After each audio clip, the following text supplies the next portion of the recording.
I thought I hired a nanny. Turns out she was my husband's secret wife. Those words kept spinning in my mind as I stood frozen in the hallway, the silence of the house pressing around me. The woman I had trusted with the care of my children wasn't just a nanny. She was a part of the biggest betrayal of my life. It all started so quietly, so normally, that I didn't see the cracks until they were wide enough to swallow me whole. Our life before the storm was warm and predictable.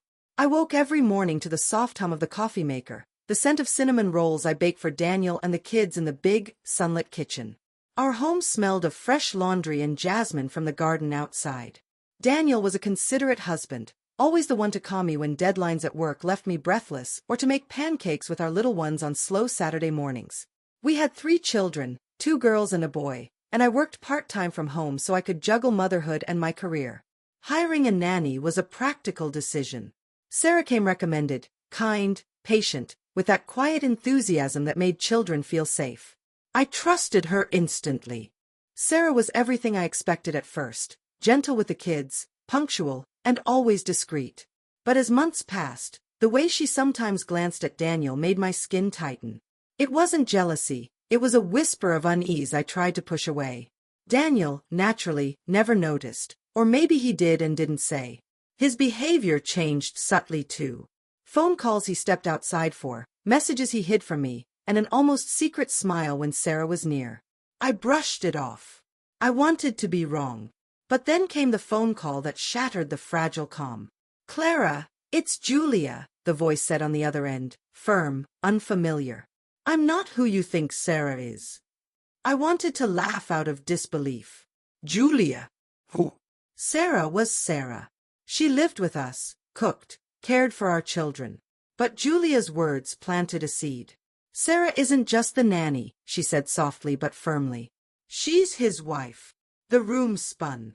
My hands trembled. I didn't ask for proof. I didn't need it. Every quiet moment, every hidden glance suddenly made sense. From that moment, my life slid into a blur of confrontation, heartbreak, and quiet courage.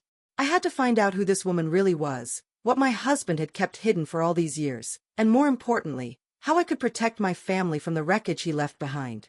After that phone call, the quiet in my home shattered. Daniel brushed off my questions at first, telling me Julia must be mistaken, confused. But as days passed, I noticed how his eyes flickered away whenever Sarah's name came up. His phone calls became secretive, and an uneasy tension settled over us all. One afternoon, ikaw sat in the kitchen, holding a ring box still in her hand. Her smile didn't reach her eyes when I asked what it was. Instead, she said softly, "It's something I should have told you a long time ago." My heart pounded. I didn't want to hear what was coming, but I had to. That night, he confronted Daniel with everything. The phone call, the ring, the secrets whispering in the silence of our home.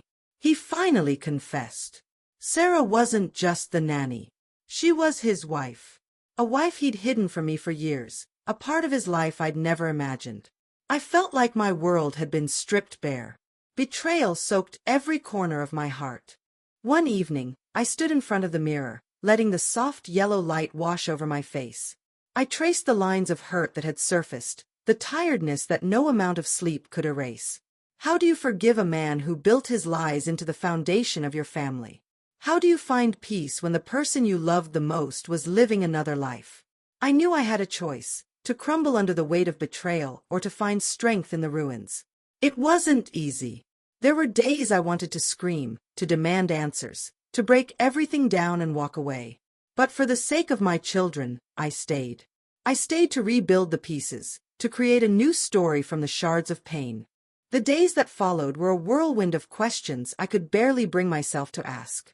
Daniel's confession hung in the air like a thick fog suffocating every corner of our home. How could the man I trusted with my heart, my children, keep such a secret so close? Sarah was gone before I could face her. Her things mysteriously disappeared overnight, leaving behind an empty space where laughter and trust once lived. But the silence wasn't peaceful. It was heavy, charged with betrayal and broken promises. In the quiet moments, I replayed every interaction with Sarah, the way she always avoided eye contact when Daniel entered the room, the whispered phone calls, the soft sighs when she thought I wasn't listening. I realized I'd lived a double life in my own home, pretending everything was normal while the truth festered just beneath the surface. Daniel refused to talk about Sarah or the life he had hidden. Each question I asked was met with anger or silence, a wall of protection for himself but prison for me. Healing after such a betrayal is anything but a straight road. The discovery of my husband's secret marriage shattered the foundations of everything I believed, and the journey from that heartbreak toward any kind of peace was slow and painful.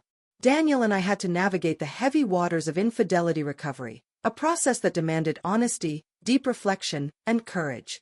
At first, he was defensive, angry even, but eventually, the walls of silence began to crumble as we faced the truth openly. Rebuilding trust wasn't just about promises, it was about daily actions. He had to prove, over and over, that the secret life was truly behind us.